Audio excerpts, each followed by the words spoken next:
السلام علیکم ورحمۃ اللہ وبرکاتہ۔ اب ہم آپ کو سناتے ہیں سیدنا ایوب علیہ السلام کا قصہ۔ ایوب علیہ السلام انبیاء کی جماعت میں سے ایک ہستی ہیں۔ اللہ تعالیٰ نے صبر کے معاملے میں بطور خاص ان کا تذکرہ فرمایا ہے، لوگوں کے لیے ایک مثال اور نمونہ ٹھہرایا ہے۔ آپ کا نسب نامہ یوں ہے: ایوب بن موس بن رازح بن عیس بن اسحاق بن ابراہیم علیہ السلام، یہ سیدنا اسحاق علیہ السلام کی نسل میں سے ہیں۔ ابراہیم علیہ السلام کے دو صاحبزادے تھے، اسماعیل علیہ السلام اور اسحاق علیہ السلام۔ ان کے بعد سب کے سب انبیاء کرام اسحاق علیہ السلام کی نسل سے تھے، سوائے نبی کریم صلی اللہ علیہ وسلم کے۔ آپ اکیلے سیدنا اسماعیل علیہ السلام کی نسل سے ہیں۔ اسحاق علیہ السلام کے بیٹے ہیں یعقوب علیہ السلام۔ انہی یعقوب علیہ السلام کو اسرائیل بھی کہا جاتا ہے۔ اسی نسبت سے بنی اسرائیل کا مطلب ہے یعقوب علیہ السلام کی آل اولاد۔ یعقوب علیہ السلام کے 12 بیٹے تھے۔ ان کے بیٹوں کو اسباط بھی کہتے ہیں۔ ان کا تذکرہ قرآن میں بھی آتا ہے۔ اب سوال یہ ہے کہ جن اسباط کا تذکرہ قرآن مجید میں انبیاء کرام علیہم السلام کے ساتھ کیا گیا ہے، کیا وہ یعقوب علیہ السلام کے بیٹے تھے یا ان بیٹوں کی اولاد میں سے تھے؟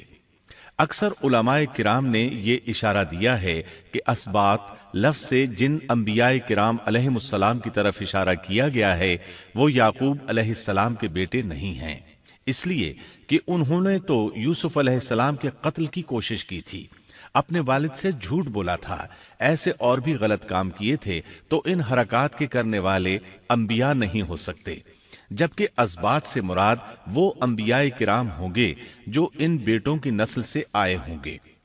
بنی اسرائیل کے 12 قبیلے تھے اور قبیلے کو سبط بھی کہتے ہیں، اس لیے انہیں اسباط بھی کہا جاتا ہے، یعنی بنی اسرائیل ان قبیلوں میں تقسیم ہو گئے۔ اسی طرح سیدنا ایوب علیہ السلام سیدنا اسحاق علیہ السلام کی اولاد میں سے ہوئے۔ سورہ انعام آیت 84 میں اللہ فرماتے ہیں: اور اس کی اولاد میں سے داؤد اور سلیمان اور ایوب اور یوسف اور موسیٰ اور ہارون۔ تو یہ سب کے سب سیدنا ابراہیم علیہ السلام کی نسل سے تھے۔ ایوب علیہ السلام بھی اللہ تعالیٰ کے نبی اور رسول تھے۔ سورۃ النساء آیت 163 میں اللہ تعالیٰ فرماتے ہیں: یقیناً ہم نے آپ کی طرف اسی طرح وحی کی ہے جیسا کہ نوح اور ان کے بعد والے نبیوں کی طرف کی، اور ہم نے وحی کی ابراہیم اور اسماعیل اور اسحاق اور یعقوب اور ان کی اولادوں پر، اور عیسیٰ اور ایوب اور یونس اور ہارون اور سلیمان کی طرف، اور ہم نے داؤد کو زبور عطا فرمائی۔ اللہ تعالیٰ نے ان سب انبیاء کرام علیہم السلام کی طرف وحی فرمائی، اور ایوب علیہ السلام بھی ان رسولوں میں سے ایک ہیں۔ اللہ تعالیٰ نے آپ کو آپ کی قوم سوران کی طرف مبعوث فرمایا۔ یہ قوم ملک شام میں رہائش پذیر تھی۔ آپ بہت زیادہ مالدار تھے۔ اللہ تعالیٰ نے آپ کو بہت زیادہ نعمتوں سے نوازا تھا۔ آپ کے پاس بے شمار مویشی تھے، لا تعداد نوکر چاکر تھے۔ اللہ نے آپ کو بہت سی زرعی زمین بھی عطا فرمائی تھی۔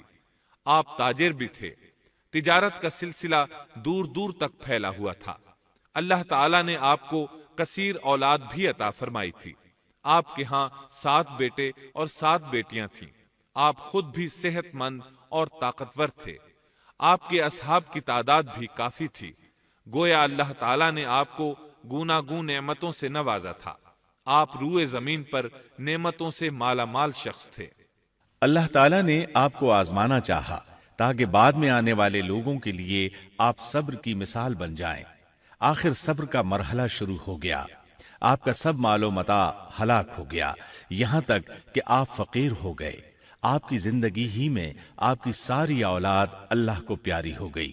کسی کا ایک بیٹا بھی فوت ہو جائے تو وہ کتنا غمگین ہوتا ہے، متاثر ہوتا ہے۔ سیدنا یعقوب علیہ السلام پر غم کس طرح طاری ہوا، یہاں تک کہ آپ کی آنکھوں کی بینائی تک جاتی رہی۔ مارے غم کے وہ گھل گئے تھے، جبکہ ان کا کوئی بیٹا فوت نہیں ہوا تھا، اور ادھر 7 بیٹے اور 7 بیٹیاں فوت ہو گئے۔ یہی نہیں، تمام مال مویشی ہلاک ہو گئے۔ معاملہ اس پر بھی ختم نہیں ہوا، آپ شدید مرض میں مبتلا ہو گئے۔ بیماری اس قدر شدید تھی کہ آپ چلنے پھرنے سے معذور ہو گئے، اٹھنے کی سکت نہ رہ گئی، یہاں تک کہ آپ کا گوشت گرنے لگا۔ آپ کی آزمائش انتہا کو پہنچ گئی۔ اب آپ کے ساتھی بھی آپ کا ساتھ چھوڑنے لگے۔ انہیں خوف محسوس ہوا کہ کہیں ان کی بیماری انہیں بھی نہ لگ جائے، کہیں یہ کوئی ایسی بیماری نہ ہو جو ایک سے دوسرے کو لگتی ہو۔ اس طرح سوائے دو کے سب ساتھی آپ کا ساتھ چھوڑ گئے، کوئی آپ کے قریب نہ آتا تھا۔ جو دو ساتھی ساتھ چھوڑ کر نہیں گئے تھے وہ بھی ذرا دور کھڑے ہو کر بات کرتے تھے۔ آپ کی خدمت کے لیے بس آپ کی بیوی رہ گئیں۔ وہ بہت وفادار بیوی تھیں۔ یہ زوجہ محترمہ آپ کی خدمت کرتی، آپ کو کھلاتی پلاتی، آپ کو نہلاتی۔ پھر نوبت یہاں تک پہنچی کہ سارا ہی مال بالکل ختم ہو گیا۔ اب بیوی صاحبہ نے اجرت پر لوگوں کے گھروں میں کام کرنا شروع کیا تاکہ کچھ کما کر لائیں اور خاوند پر خرچ کر سکیں۔ یہ تھے اللہ کے نبی ایوب علیہ السلام۔ اتنی بڑی آزمائش میں پورے اترے۔ آزمائش بھی 1-2 ماہ نہیں، پورے 12 برس جاری رہی، اور ایک قول کے مطابق 18 برس جاری رہی۔ آپ اس دوران مجسمہ صبر بنے رہے۔ آپ نے کبھی کسی سے شکوہ تک نہ کیا، یہاں تک کہ کبھی زوجہ محترمہ سے بھی شکوہ نہ کیا۔ سال ہا سال اسی حالت پر گزر گئے۔ ایک بار آپ کی بیوی نے عرض کرنے کی ذرا ہمت کی اور کہا، آپ اللہ کے رسول ہیں، اگر اللہ کے حضور دعا کریں تو وہ آپ کی بیماری کو ختم فرما دیں گے، آپ کی حالت کو بدل دیں گے۔ بیوی صاحبہ کے یہ کہنے کے باوجود آپ نے بیماری کے ختم ہونے کی دعا نہ کی، نہ یہ کہا یا اللہ مجھے رزق کی فراوانی عطا فرما، بس رضائے الہی پر راضی رہے، تقدیر الہی پر خوش رہے۔ آپ نے بیوی سے فرمایا، ذرا بتاؤ تو ہم کتنا عرصہ خوشحالی اور فراوانی میں رہے ہیں، کتنا عرصہ ہم ناز و نعمت میں رہے ہیں؟ انہوں نے جواب دیا، 80 سال۔ یہ سن کر آپ نے فرمایا، مجھے اللہ تعالیٰ سے دعا کرتے حیا آتی ہے، جتنا عرصہ خوشحالی میں رہا اتنا عرصہ بیماری اور تنگ دستی میں نہیں گزرا، اس لیے میں ابھی یہ دعا نہیں کروں گا کہ وہ مجھے شفا عطا کر دے یا میری اس حالت کو بدل دے، وافر رزق عطا کرے، جب تک مجھ پر 80 سال نہ گزر جائیں۔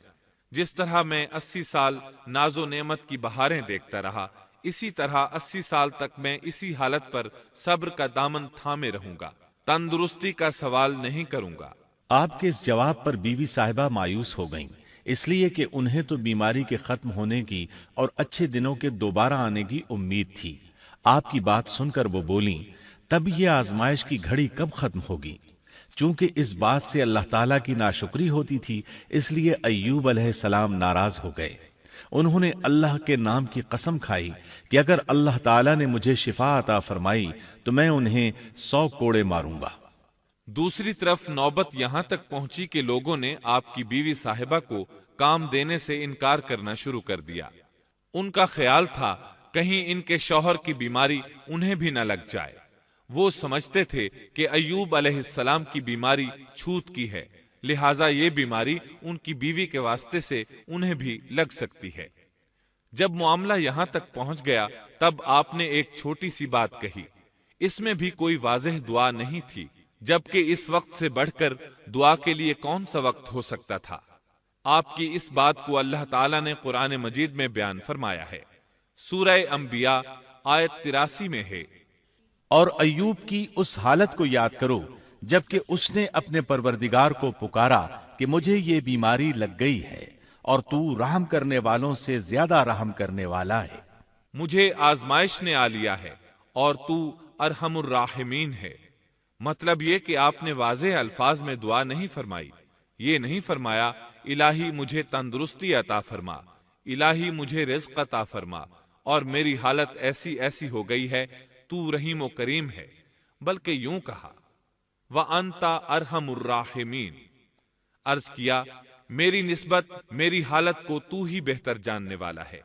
اللہ تعالیٰ نے دوسری آیت میں آپ کی حالت کو اس طرح بیان کیا ہے۔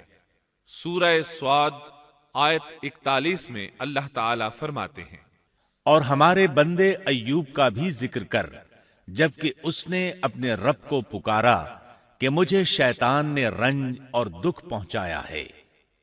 گویا آپ نے اس بیماری اور مصیبت کو اللہ تعالیٰ کی طرف منسوب نہیں فرمایا، بلکہ اللہ تعالیٰ کو اس سے مبرہ و پاک ٹھہرایا اور اسے شیطان کی طرف منسوب کیا۔ یوں نہیں کہا اللہ تو نے مجھے مصیبت میں ڈال دیا، بلکہ اس کو غیر اللہ یعنی شیطان کی جانب منسوب کیا۔ حدیث میں بھی اسی طرح آتا ہے۔ اللہ تعالیٰ نے آپ کی التجا کو اسی لمحے شرف قبولیت سے نوازا۔ کتنے ہی موقع ایسے آئے تھے کہ اس سے قبل بھی آپ دعا کر سکتے تھے اور وہ قبول ہو جاتی، لیکن آپ نے صبر کا دامن تھامے رکھا۔ اسی لیے مدتوں سے ضرب المثل چلی آ رہی ہے صبر ایوب۔ جب آپ نے اپنے پروردگار سے اس انداز میں دعا مانگی تو اللہ تعالیٰ نے ان سے آزمائش ختم کر دی۔ اللہ تعالیٰ سورہ صاد آیت 42 میں فرماتے ہیں، اپنا پاؤں مارو، یہ نہانے اور پینے کے لیے ٹھنڈا پانی ہے۔ جب انہوں نے پاؤں زمین پر مارا تو پانی کا چشمہ جاری ہو گیا۔ علماء کرام کہتے ہیں جب انہوں نے اس پانی سے غسل کیا تو جسم کے بیرونی حصے سے بیماری ختم ہو گئی، اور جو ہی پانی پیا جسم کے اندرونی حصے کی بیماری ختم ہو گئی، اور یہ اللہ عز و جل کا عظیم احسان ہے۔ پھر سے بالکل تندرست بن گئے، ان کی صحت و توانائی لوٹ آئی، ایسے صحت مند ہو گئے جیسے پہلے کبھی ہوا کرتے تھے۔ ان کی زوجہ محترمہ باہر سے گھر آئیں تو بالکل نہ پہچان سکیں۔ ان سے پوچھنے لگیں، کیا آپ نے اللہ کے نبی میرے خاوند یعنی مرض میں مبتلا شخص کو دیکھا ہے؟ اللہ کی قسم، جب میرے خاوند صحت مند تھے تو بالکل آپ جیسے تھے۔ میں نے آپ سے بڑھ کر ان سے ملتا جلتا آدمی آج تک نہیں دیکھا۔ اس پر ایوب علیہ السلام بولے، کیا تم نے مجھے پہچانا نہیں؟ انہوں نے حیران ہو کر پوچھا، آپ کون ہیں؟ تب وہ بولے، میں ایوب ہوں۔ وہ بولیں، سبحان اللہ، اس کا مطلب ہے بیماری ختم ہو گئی، اللہ تعالیٰ کا احسان ہو گیا۔ اس کے بعد اللہ تعالیٰ نے انہیں اہل و عیال کی نعمتیں بھی لوٹا دیں، ان کے مویشی بھی انہیں واپس مل گئے۔ سیدنا ابن عباس رضی اللہ عنہما فرماتے ہیں، اللہ تعالیٰ نے صرف انہیں ہی اپنے فضل و کرم سے نہیں نوازا، بلکہ ان کے ساتھ ان کی اہلیہ کو بھی اپنے خاص فضل و کرم سے نوازا، اس لیے کہ انہوں نے بھی اس عظیم آزمائش میں صبر کیا تھا، عظیم صبر کا مظاہرہ کیا تھا۔ اللہ تعالیٰ نے ان کی جوانی کو بھی لوٹا دیا۔ ان سے سیدنا ایوب علیہ السلام کے ہاں 26 بیٹے بیٹیاں پیدا ہوئے۔